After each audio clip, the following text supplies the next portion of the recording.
We are live from DJ Nasty Studios, systems in place. Welcome back. We have our first guest, episode number 11. This is Fernanda Susul. Welcome. She's here representing Unión del Barrio, and she's here to talk about her organization and the work that she's done alongside this organization. We're so happy to have you. Thank you. Sweet. Give her a round of applause. Yay.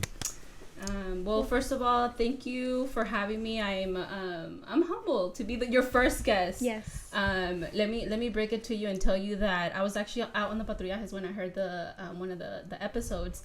And I was driving, I was just putting it on, and then y'all were talking about your first guest, like you were hyping it up, and I was like, oh, good thing I get to hear it, so that way I get to, I get an example, right, of when I get on there. And then you're like, it's Fernanda, and I was like, oh my God. So I was driving when I found out that I was the first guest, and I was like, oh my gosh. So I'm super, super excited. I was, maybe that's why I'm so nervous too, just because I'm like, damn, I'm the first one, right? But I do up for sure. You didn't give her a heads up, huh? Just through the podcast. I mean, I don't know. I feel like we asked you to be a part of it because we kind of talked about what it was going on. I know I had gone to that event. And if you want to explain what Patrullajes is right now. And so we were just kind of talking about it. And then I remembered that Nasty DJ that event that I filmed at, and so we were just kind of talking about it, and at first we didn't think we were gonna have guests. We just thought it was just gonna be us, and then we thought, maybe like it would be a good idea to have a guest, and then we kind of brought you up in the conversation, and we thought you'd be perfect, especially because of the work that you guys are doing and how it's hits so close to home. It's here in literally our backyard. Yes. So yeah, most definitely. Well, my bad if I cut you off. But yeah, one of the biggest things I think when I saw you guys' video that kind of like really got to me was just like the fact that that you guys were able to connect to so many people in just in a short amount of time. Yes. And when it came down to that, like I was just like, wow, like like the first time I saw you guys, you guys had a couple views and stuff, and then like within the next week or 2 weeks, I think you guys had the next patrullaje, and I think it was like maybe like towards more down in San Diego. And like it came down to like 2,000 3,000 people like on the live stream. Yeah. And it was like pretty cool because like wow. Like towards the end of the live stream you have like people like honking and like driving through there and trying to like and it's people power, and like super like motivated me, like, and I was just like, wow, like just having the right type of platform and the right type of people behind you, because it's not just something that comes out of like the woodworks. It's just one thing from one day to another. It's something that it takes time to build it up, and like definitely what we're here to know is more of the history of what it is el patrullaje and what is el Unión del Barrio, and that's kind of like what's intriguing me, and that's where I'm gonna let you take over on that. Awesome, thank you. Do you have anything else? No, go ahead. So yeah, definitely. I think it was the video that you're talking about when we had like thousands of views. It is really like the collective, right? Like the community coming together, showing up for this family. So yeah, definitely. I think that's part of the work that we do, right? Trying to bring awareness, trying to bring consciousness, trying to bring solidarity amongst our people. So it's really like the end goal, right? So I could kind of backtrack into like who I am, why I do this work, and why I'm like privileged to be here, right? So I guess first of all, like I am a migrant. I'm a teacher here in Escondido, and I've been part of Unión for a couple of years now. But like Nasty, like you're saying, it wasn't just like overnight, right? This work didn't just happen overnight. I come from an organization that has years of experience. Organization is started back in 81. So our founding members were part of like the Chicano movement, right? So when we think about the civil rights movements of the 60s and 70s, that's really like where our origins come from. And there was this time where, I would say like around the 70s, where things were kind of like not dying out, but like the participation was kind of decreasing. When we think about like Chicano Park, which is really where like the heart of our organization is, we had the takeover, right? And I don't know how, I think Chicano Park is a little bit disconnected from North County, just because of distance, but Chicano Park was a parking lot. It was just it was an empty area that the San Diego Sheriff's County decided that it was going to be turned into a parking lot. And the community of Barrio Logan had, for months, maybe even years, had requested a park because the kids of Logan, ahí andaban. So they would play around on the rubble. It was just rocks. And that whole area right there is industrial, right by the port. So it's really just like a wasteland, right? So la gente que vive ahí, pues ahí se juntaba, the little kids are running around and then just hanging out, being kids, right? So the Logan community had asked the city. They had gone to the board meetings. They had done the process, right? The American way, asked for it. And La Ciudad kept saying like, yeah, we'll get you a park, we'll get you a park, we'll get you a park. And they never did. They nomás decían yes. And then what did show up was bulldozers. Okay. So one day bulldozers just started showing up, and the community got together and put literally like hands got their hands dirty. There's beautiful images from that time where you see the community coming together and with picks and shovels, and they themselves started planting like vegetation, doing the paintings, and then just like literally putting together the park. So Chicano Park has a really big it's like a big symbolic event, right, that happened here in San Diego in terms of like a collective, right, when people come together and like the possibilities, right. So that's really where like the heart of our organization began, and that's really who like the people that were in that moment, right? Like, and it wasn't just Chicano Park, right? It was like across the country, really. People from all marginalized groups were coming together and saying, you know what, like we've had enough, like we deserve our peace, So we deserve to have an area for ourselves, right? To bring in our culture, because a lot of what I see of Chicano Park is like, I think the only way for them to be able to like preserve that park or to have a park, I think they made it into themselves, like they brought in their culture, they brought in their art, and they brought in the community. Like that was like the best way to tell the city, like, no, this is ours, this is what we want, and this is what's going to be taken in. And I think that's kind of like what like helped them with that force to like to take over to the city. What a strong community. Yeah. When was this? This was in 1970, because it was just like the 50th anniversary, 2020. Yeah. Wow. So I always hold Chicano Park very dear to me, because when I migrated here, I was 8.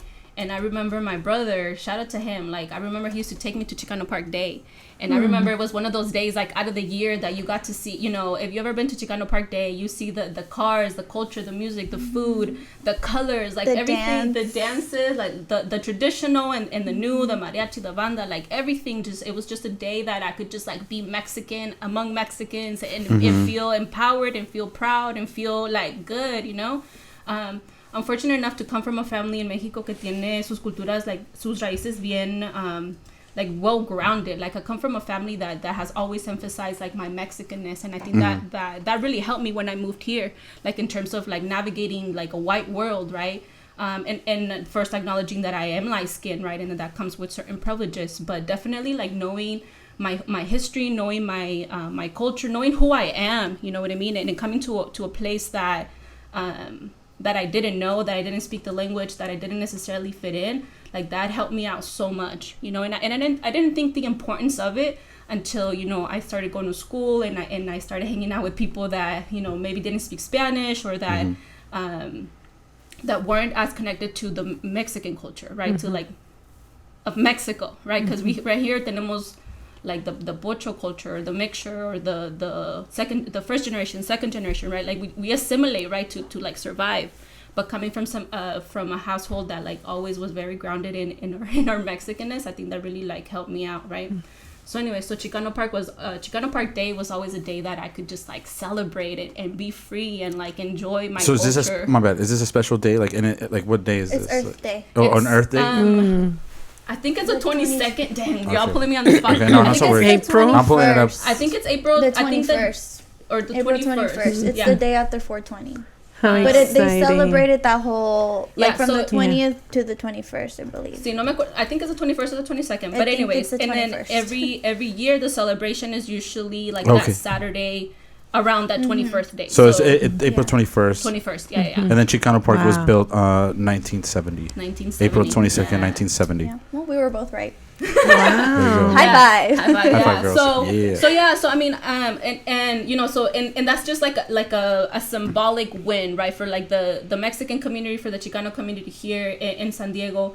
And I just hold that dear because I think it's a really important like example of what happens when community comes together, right? What happens when we have an organized a set of people that have a goal, that have something in mind, and that like the possibilities, right?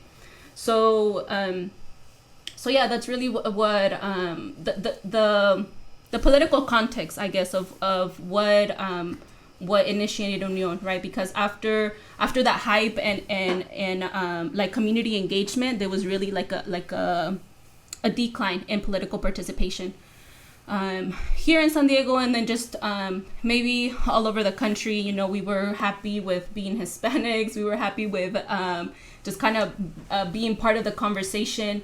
But the radical aspects of like unity and of collective kind of got like watered down. Like, you know, we got a little bit of crumbs, and people started like how do you say it?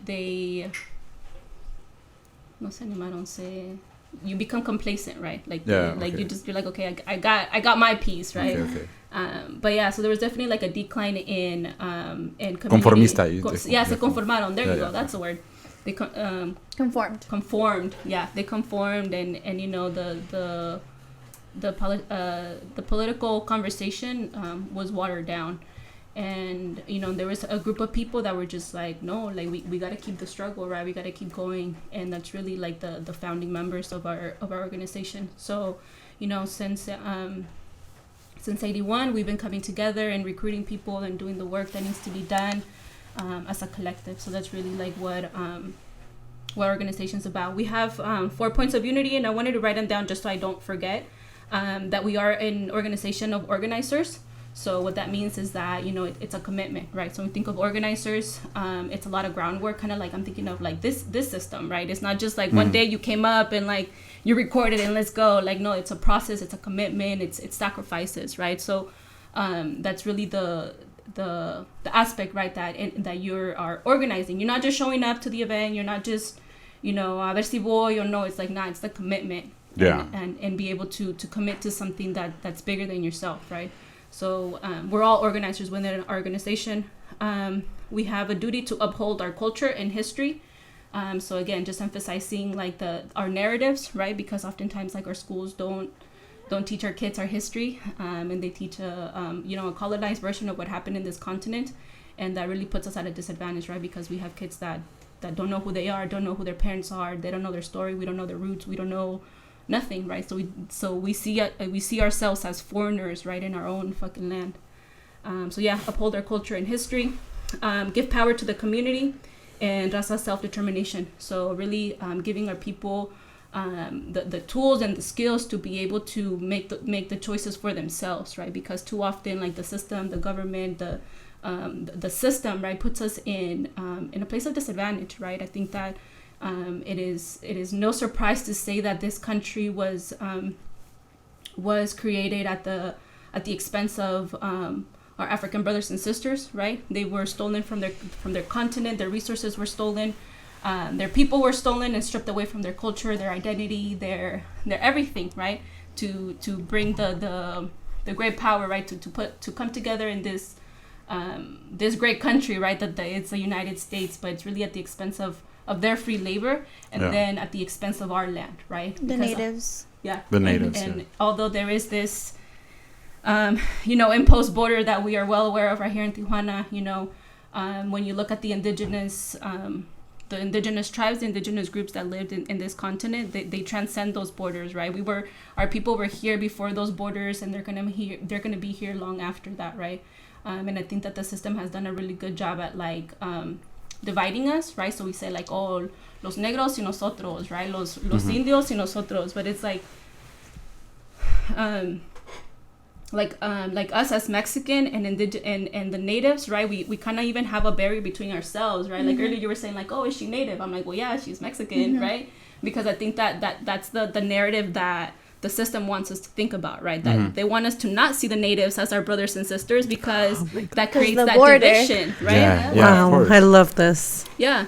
So it's unfortunate, right? Because now when you see a native or when you see a black person, you see them as the other, right? You don't see that as my brother. You don't see that as like, you know, a comrade. You just see that as like them. It's them versus us, right?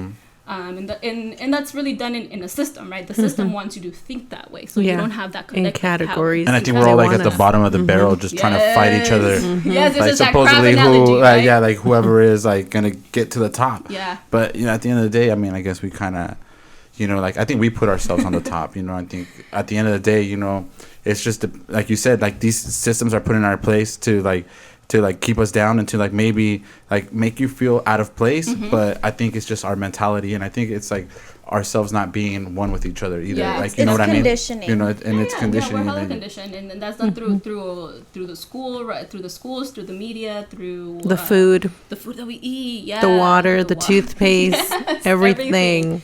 Yeah, so it's unfortunate, right? Because I think that it's unfortunate, but at the same time, that's really why like I committed to a space like Union, right? Because Union just really gives me that grip on reality, right? Like providing the alternative, providing the history, right? The roots, the understanding, and the political analysis of like what's going on in our everyday life, right? And I think that like our communities, unfortunately, too often I'm like, oh well, I'm not into politics, or like I'm not political, or ay Fernanda, ahí vas otra vez, you know. And it's like, well, even if you're not political, like people are making decisions whether you're political or not. Yes. For you or not. Yes. For you or not, and unfortunately, like we get the shitty end of the stick, right? Because like our communities are being attacked, you know what I mean? Right now during the pandemic, the numbers like of deaths, the people exposed, it's our people, right? Because it's the essential workers, it's the people that are doing the you know, at the grocery stores, or the people that are doing the food service, or the people that are doing all types of service, right? Clean the hospitals and all of that, right? So it's unfortunate that that we're not political, because our communities are just struggling to survive. Yeah, you know I mean, we're barely getting by. Like that's how it is. Exactly. So I could totally understand why, like, you know, being committed to Union, it's a lot of sacrifice, right? We have a lot of meetings. There's a lot of, like, you know, events that you need to attend to. There's a lot of work that needs to be done. It's a commitment. It's a sacrifice, right? And people don't have time for that. You know, they're working full time. They're working extra hours. They have multiple jobs. Like coming family, home, kids. Coming home, taking care of the kids. Like people are just trying to survive. You know, and I get it. I get why like people don't want to like struggle politically, but at the same time, it's like that's exactly why we gotta organize. That's why we're here. Yeah. We gotta, like, that's exactly why we're in the situation. Well, right? Well, and we have to remember. That's why we don't have time for our kids. Like, you know, we don't have time for our kids. We don't have time to like, you know, like to like see what's going on in our communities, to see what's going on with these other people. But you bet I watched the top 10 Netflix. Top 10 Netflix. But see, that's why we gotta prioritize. But and like that's different, you know. You're like, oh, but I'm winding down. You know what I mean? Like that's your, you know, because like, why am I gonna sit here and study again for another, you know, hour and figure out political things? See, you know what I mean? But see, that's the thing where we have to remember that this war isn't about like black, white, or anything. It's like rich and poor. There is no in between. Yeah. And at this point, we have to just like always remember that. And it's like you were saying, what they built with like the Chicano Park, like as the community got together and they did that, imagine what else we can build together. Yeah. Oh my. Yeah. And that's just, and it's unfortunate, right? That's a conversation that I can't be engaged politically because I'm too busy, I'm too tired, I'm too this, I'm too that, right? But you know, the world goes on without you, right? And people are making moves like against your best interest. You know what I mean? So that's really the problem, right? That it's a cycle, right? Like I'm not engaged because I'm too tired, but I'm too tired to be engaged, and you know. But it's really like stepping back and really like analyzing the situation, and then just looking at the options, right? And I think that's really where Union comes in for me, and hopefully for more people, right? Because it is a space where even though I do want to wind down, like, no, I gotta read that next piece that statement that we just put out. Like, I gotta be up, on what's going on around the world. I gotta be up, like, knowing, what happened in my community, and then just being involved, right? Because that's, I don't know if that's just the way I think. My back at home, my grandma's was always involved politically. Like, vengo de una familia de maestros. So, my family has always been in the forefront of the struggles in Mexico, right? So I don't know.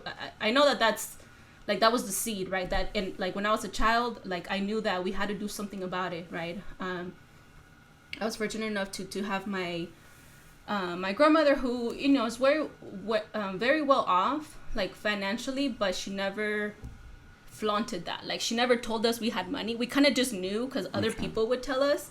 But, wow, other people would tell you. Because I went to school, like, outside of, like, I went to the school that wasn't where, like, I lived, and that's because my mom worked across the street, and the kids there were lower income than us. And I remember we used to get teased, like, they call us huichas, from, like, I don't know, this is way too bad. Huicho Dominguez. Oh, like a Huicho Dominguez. Yeah. He was, like, really rich. Mm-hmm. Oh, that's so good. And I remember growing up, like, knowing we had more, but, like, being ashamed that we had more. Oh, wow. Because we were, like, it was, like, us and my cousin, my brother, and I who, like, had money, right? But the whole school was, like, not the whole school, right? But, like, our classmates were, like, against us, right? Yeah. So I grew up with this, like, class consciousness, right?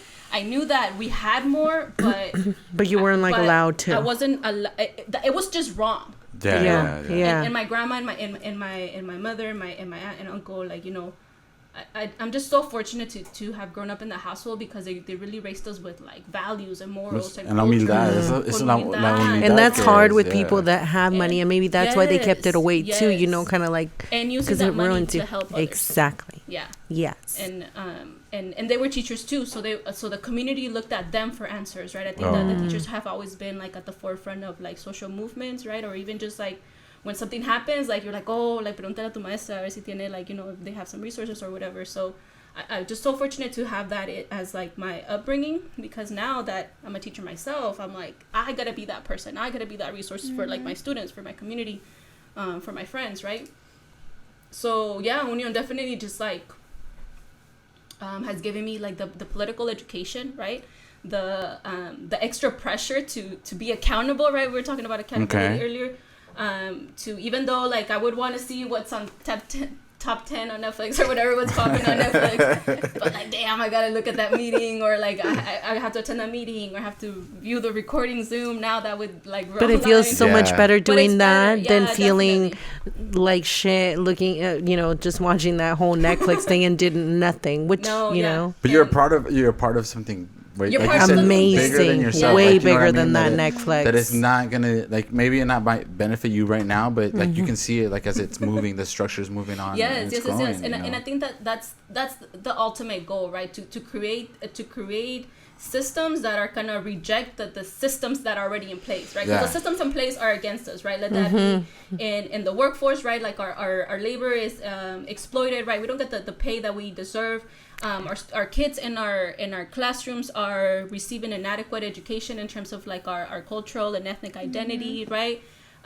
We have our brothers and sisters going off to, fight wars. If they're not fighting wars, they're in prison, making money for the prison industrial complex, or they're making money for the military industrial complex, right? So it's always like, we're one way or another, we're always, like, exploited, working for their system. But it's working for their system, exactly. Or tax. But in or tax for exactly. Super tax. I should have worn my beanie. I have a beanie that says "fuck the system." Fuck the system. Yeah. Please wear it next time. I am gonna wear it. Please wear it every other fucking time. Every Monday, please wear it. No, yeah, for real. And that's a fucked up shit, right? That, like, it's this system that is, like, working against us, right? So what Union did for me and is doing for the community, and that's really, like, our goal is to create the systems that are going to work for us, right? Like, okay, like, the schools are not fucking working. All right, we created a school for our kids. It's actually Escuela Aztlán. We're doing there's, like, a Saturday school. So that's a program that's happening. Yeah, so we do that every year. So that's something we could like hyperlink and all of that to your sweet. To your, so is that pages. school like is it still going on right now? It's gonna start next month. Okay. Yeah, and it's every Saturday. It's every what ages? Yeah, that's it's what all. I I think it's all ages because I know they targeted like middle school and high schoolers in the past. But I remember last year my compas' little kids were online and they're like elementary kids. That'd be perfect. Well, you're about to have a kindergarten up in there. Like, so I mean, and that's the thing, and because and that's the other thing, right? So many things. But when we think about like school, we always think about like, okay, you're 15, okay, you're in this grade, right? You're 3, you're whatever 5, whatever type. Yeah. Whatever, like our current education system groups you by age. Yeah. Right? Okay. And that's just, it makes it easier or whatever it is. But, you know, there's a lot of research that says no. Like, it's easier to move the herd around. Yes, it's another system that's working against us. Come right? on. Because we're not looking for the kids' interests. We're not looking for their passions, their talents, their drive. We're just like, okay, you're 5. Okay, now you're in kindergarten. Now you're 5th grade, 6th grade. Or you get held back. Or you get held back, right? But anyways, I think that's a different conversation. But yes, so Union provides like alternatives for those systems, right? So the school's not working for us, we provide an alternative, right? So Escuelas Tan is a perfect example of like some of the work that we do. So we do have this alternative education to our youth, where you know, we cover a lot of like the hot topics, right? In terms of like politics, in terms of identity, we talk about music, we talk about important icons, right? Because I think when you talk about history, it's always like whoever, white guy, whatever, general or whatever, right? Yeah. 13 colonies or whatever they're teaching these kids. But yeah, something we you're not gonna heartbreaking. need when you're in the real world. It's all this name dropping. It's all this name and the dropping. name dropping. I know, right? Would that be it? Yeah. So just providing the alternative, right? Like in empowering our youth through their culture, through their history, so they can know who they are, where they come from, like, you know, reclaiming this land more than anything. I think that's a big issue. Especially for us, you know, that we live in a border community, this misunderstanding that we're guests, right, or that our families are unwelcome or illegal, right? This concept of like illegality, like the system made our family illegal, right? But like we have like ancestral claims to these lands. Like our people belonged in this continent, right? Before the United States, before Mexico, before California was California, you know, we had, you know, different tribes, different groups of people that just wandered all over the continent and moved freely. We move freely up and down our continent depending on whatever float our boat, you know what I mean? It's just the weather. I mean, at the end of the day, like, it just became down to like, oh, well, you know, I can't plant any crops here, so I got to move to this other place where there's crops over here, and then, you know, is my family going to be able to survive? And that's one of the hardest things that I think right now when we see like our brothers and sisters come and try to get across the border, because they're not leaving because they want to leave. Like they're not leaving because like they hate their country or anything. It's because of the fact that, you know, those countries are being derived by, you know, crooked politicians, by drugs, by, you know, like them being forced to do illegal activities that kind of they sounds can't like get. Our country. That is exactly and it our goes a little bit fucking around country. everywhere, but we were sold this idea. I think we were just sold this idea, you know, of the American dream. And if you come to America, you find that dream, right? But the dream is kind of diluted by now. You know, it is a fucking nightmare. Thank you. And it's, it is a nightmare. Unfortunately, it's funny that something that we have come up, like, me he encontrado hablando de esto entre like la raza and all your people, is like, wow, like, man, like those people in Mexico look super happy to be there. You know what I mean? Like, no matter what, no matter if you're fucking dead, or bro. anybody here that goes to Mexico, y'all look like you're having hell of a fun, because Mexico has a vibe. Mexico is a vibe. It's a vibe, you know. That moment you cross the border, you feel it. It's like I know Little's talking about. I know Little's. It might not smell good, but it's in the air. Once you get past that buffer zone, that vibe kicks in. That no muffler, the no smog zone, no smog zone. So I mean, it's such a trippy mentality, you know. Like they think like, oh, you're coming here to take our stuff. No, I think the reason I'm why. taking back what you took from us. Yeah, what we took mean? for us, or let me just take a little bit back to my family. You know what I Yeah. mean? To my country, and have my country flourish too. You know what I mean? Because at the end of the day, I think we get so picky on like, oh, they're coming and we're taking our resources, or they're taking our money, or they're taking. But if you really think about it, like we're all interconnected in the same continent. At the end of the day, yeah, the United States, Mexico, Canada, and stuff like that, and then you have everybody else down in the southern border. But it's like all these continents, you can walk from one side to the other side. So what is It's that? meant to be that like, way. Why it's meant? It's meant to be that way. Like why are we not being able to cross borders? Like sometimes we look at the United States' border, looking at like super unfair and everything. But if you look at the Guatemalan border and the Mexican border, man, that is such a whole different story. Like if you guys want to see like some horrific shit, like of like illegals being mistreated to coming into another country, like Mexico doesn't give a fuck.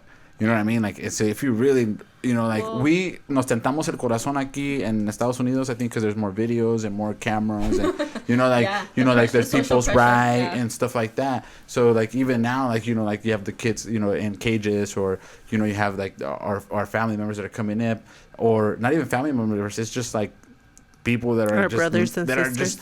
They're actually like walking, they're walking through continent, they're walking through Mexico, like trying to find a way to get over here. And because why? Because they heard this is where there's water. Like this is where there's water. You're gonna eat. You're gonna be thirsty. On the sidewalk. And So I mean, and it's all a perspective. I mean, I think we all live in a perspective of like like it just depends. You can pick and choose and be like, hey, this is bad and this is good. Pero en realidad, cuando miras las cosas, when you see things, it's 10 times better than what you're living down there. You know what I mean? And we are able to strive and get better and be able to, like, if we really want to take control in our hands, we're going to be able to be able to succeed in here in the United States. And I think our children are, like, that's why they've brought us here. That's why our parents brought us here, for us to have a better future, and then our children to have a better future, and then the generations get better. And I think with Unión del Barrio and what they bring out is going to be something for us to be able to entice into our kids, for them to learn also. Because like you said, don't forget about the culture, don't forget about the your raíz of where you came from and stuff. And that's probably like a big thing that I see on your guys' website, that it kind of entices. That it's like la raza, it's who we are, and having that day to celebrate. I think it is kind of like difficult. Like, yeah, we celebrate 4th of July, but like 4th of July is 4th of July. It's another day off. But it's just like when you were talking about Chicano Park, it's like, what, like a day to be Mexican, like you know what I mean, like not okay. And this was me as like a movie, but a day without a Mexican. A day without a Mexican. That's without a Mexican. No, day to be a Mexican. No, and that's the but at thing, Chicano right? Park, that like, and okay, so I moved here when I was 8, right? And just like having like memories of waiting for Chicano Park Day, right? Because it's like 364 days. That's funny. That's You're cool. so cute. And it's like I remember like kids just kind of like questioning my Mexicanness. And even now, like, I remember a couple years back I had a student who like really had a hard time with my Mexicanness, and would like try to clown on my earrings. I wear a lot of like huichol earrings, like the beaded stuff, or like what I would show up to class with huaraches or mi rebozo or whatever it is that like I would show up that day. He would struggle with that a lot. I think I remember you telling me about. Are you like Miss Rojas, or from like, remember in high school? Like obviously we all had our teacher too that would come in like all like you say like that that brought into like perspective of like high school like so much, like. Because, the heritage and the teachers that came in and they showed their... I feel like you give me Miss Grizzle vibes. Oh, yeah. From, like, the magic school? Yes. Like, okay, like, I don't know. I've known your style for years. Yeah. So, like, she was born on Halloween. Yes. So she wears a lot of Halloween stuff. If you don't notice, she's got the webs and stuff. That's how I was like, so what? I feel like it's... No, I thought you were married to Spider-Man. My bad. No. Como que Spider-Man? It's become part of it's your personality. And it's your culture, obviously, but it's her style. Mm-hmm. And it all kind of interconnects with her culture. So, and that's kind of like a layer, right? Because too often when we think about culture, we think about like, oh, are you Mexican, or are you black, or are you whatever, right? If you're white, you don't have a culture? Just kidding. I have this conversation with my students right now about whiteness. But yeah, it just goes to show, and I'm trying to connect it to the student, right, that this kid was really struggling with me showing up as me, right, on my truth. Like, I don't get up and think like I'm gonna put my huaraches off to piss off this student, right? Like, I'm just putting my huaraches on because like they look cute. Because they look cute. I was about to say that because they look cute with this shirt, right? But it's because what's in my closet. But the point with this student was that, you know, and it was like, it was my student teaching year, this kid, and he just like every day he would just ride my ass, and like I would like not let him face me, you know, like whatever is. And then one day him and a friend stayed after school, and we were just, you know, having a conversation. And then he said something along the lines of like, you know, I don't like your Mexicanness because my parents were Mexican as fuck. And that's why they got pulled over. And that's why they were deported. And that's why I'm in the system. Damn. So I was like, oh shit, right? Because every day he was just and he was a class clown too, right? Yeah. So every day he was like, you know, come in with the fucking jabs and stuff, you know. But you know what he shared that day was really personal, right? And when I tried to have that conversation with him, he pushed back. He's like, nah, you're taking it too serious. You're taking it too deep. It's not that deep. And I'm like, nah, what you just said is hella fucking deep, you know? Because it's true. Because our students, our families get targeted, right, by the way that they look, by the cars that they drive, where you're going, the area, right? So the student, you know, was separated from his family from a really young age. I think he was 5 when he got put in the system. Gosh. So, you know, this kid navigates kind of like the geeky world, you know, and he doesn't speak Spanish, you know, doesn't want to speak Spanish. He's extremely disconnected from his family because he grew up in foster homes and in group homes that didn't acknowledge, didn't nurture, didn't embrace his culture, right? So he grew up hating Mexicanness, right? So here I am showing up as a fucking wide-eyed student teacher, happy about life, like loving my culture, loving myself, and like living my best life, right? And he was just there to shit on me because it was just like a reminder of like why he wasn't at home, right? Why he wasn't with his family. So that like that's one of those stories that just kind of like sticks with me, like fuck, you know, like that's fucked up. Not that he was talking shit on me, like I could take it all day. But the fact that like he connected the way that I showed up, that like my culture, the way I embraced my culture, with family separation, and he wanted nothing to do with that, and that was the hard part, right? Like having a you know, this brown kid in my class that just didn't want to nothing to like, he didn't want to learn nothing because that's what got his family taken away, right? So I'm like, fuck. So painful. It's painful, and that's the story of you know, a lot of kids. And I know this is like a drastic example, right? Like a family separation and the kid being in the system, but this happens to our kids even when they're still in our household, right? Because you know, we might show up to like our family's quinceañeras or our cultural events, but you know, when you go to school, you know, I know I used to straighten my hair, right? That was like the way I Americanized straightening my hair. Or, you know, picking certain brands, you know, showing up a certain way, right, to kind of fit the mold to, like, in high school, it's all about, like, fucking fitting in, you know? But, you know, even though I did try to fit in, I think, like, part of me still kind of, like, came out, right? And then, obviously, when I went to college, I was like, man, fuck all of that, right? I'm trying to be, like, true to me, right? True to myself, true to how, like, I want to, like, show up every day, right? So, you know, I always try to like show up, not just extra, right, but like really be like that for my students, right? That it's okay to show up like however you want to show up, right? And I think there's so much power and so much like, I don't know, just courage that I try to do that with my students in the classroom so that they're open to show up true to them, right?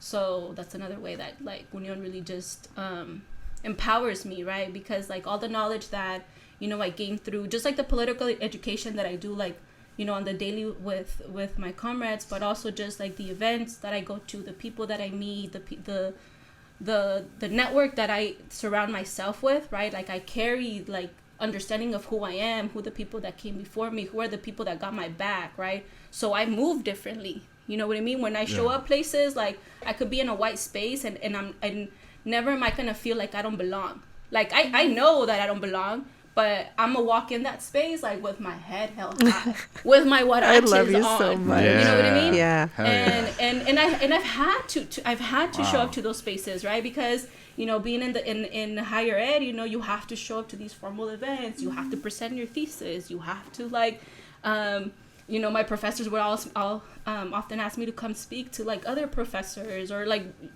just formal events, right? Wow, and I would show up with my fucking huaraches on, or with her hoop earrings. My hoop earrings. Yeah, she graduated with the tejana on. Okay. Yeah, I have pictures. I do remember that. You that did? Is so true. Yeah. That's is true. badass. Yes. And she had her beaded necklace. I had my beaded necklace. Yeah, traía un I was shield. so hungover at your graduation. Yeah, I remember So that. hungover. I have such a beautiful picture. Though. I think one of my favorite pictures from that day was you and I. Yeah. You're like, because I look good. No, we both look good. I mean, I didn't look No, good. she showed up in a. And I was in fucking shorts. Yeah, My ass cheeks were hanging out. You were in a pink crew In a neck. pink hoodie. She showed up with it was a pink hoodie. She showed up with a pink hoodie, glasses on. You had your little I had short hair. I just cut my hair. you had short Those hair. little It was in my glasses. back there, I cut my hair. She had her Bad Bunny glasses. Yes, Bad Bunny style. Definitely Bad Bunny. Hey, but you know what? She showed up. Like, Yeah. I've I've gone to 2, 3 of your graduations. I know every time that's like the conversation. I'm Like, like, okay, girl. when's the next one? Okay. Are you gonna So be a how many? doctor at the next one? Yeah. Tell us a little Yeah, about tell us your about your degrees. experience in My degrees. academia and stuff. Okay, so I guess I'll just do it for Blast 'em show and on, tell. hey. Hell yeah, shoot. Please Flex brag. on flex. Okay, Flex, okay, flex, okay. flex. Those student loans want you to brag. They're paid off. So let. Yo, guys, if you guys enjoyed today's episode, today's interview with Fernanda and Unión del Barrio, make sure you guys check them out. If you guys check them out on their website, let's go ahead and add that, uniondelbarrio.org. Like I said, if you guys check out, you can find out more information about their statements and what they stand for and everything. Also, guys, if you guys can donate, please do click on the donate section, and it will take you to a PayPal account, and you're able to donate right there. So please do so if you guys can, please. That would be great. Muchly appreciated. I know that there is a lot of work to do with Unión del Barrio, and our friend Fernanda Susul is definitely dropping some knowledge and giving us the best that she can. And we're very grateful for that, guys. So follow them on, we also have their Facebook, to keep up with their live videos, and probably a faster way to communicate with their organization. So please check them out. Also, guys, if you haven't yet, please follow us on Systems in Place on Instagram. Please like, subscribe. If you're also listening to YouTube, Spotify, or iTunes, please also screenshot it, share it to your timeline, tag us. That would be great. Let us know that you're listening, and that way we can do better for you guys. So thank you very much, guys. We are breaking this into a 2-part. The conversation just got way too long, and we were super excited to have our first guest and everything, and it just made it that much more fun. And so, yeah, we got carried away and we did like a 2-hour. So let's do a 2-part. We'll be dropping the second part next week. Please stay tuned. Subscribe. Subscribe so you can get the notifications for when the next episodes will be dropping. Let's see. Also, before I forget, Systems in Place is sponsored by Latino DJ, GDP, which is my company, guys. If you guys are in the need for any graphic design, print, banners, posters, business cards, flyers, anything in the advertisement needs, installs, takeaway stickers, etc., please give me a call. Please hit me up. You can always email me, djnasty760@gmail.com. Also, make sure you check out my friends' pages also, which is Wigs by B. And Gambling too. So my 2 co-hosts, Little has a podcast, so you guys can check in, and also her business page too. So please follow and support our friends, and would be greatly appreciated, man. Thank you guys, and we'll catch you guys next week. Peace.